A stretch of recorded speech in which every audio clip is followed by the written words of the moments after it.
Hi guys, so for today's mini vlog, I am a photographer here in the UK.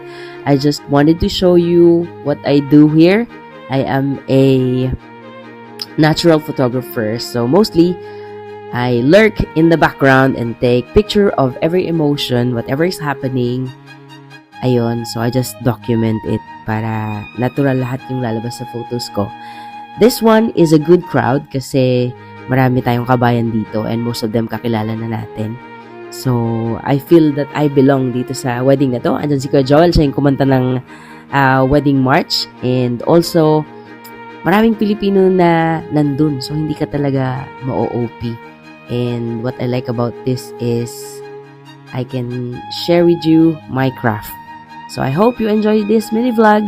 And until next time, thank you guys. Bye!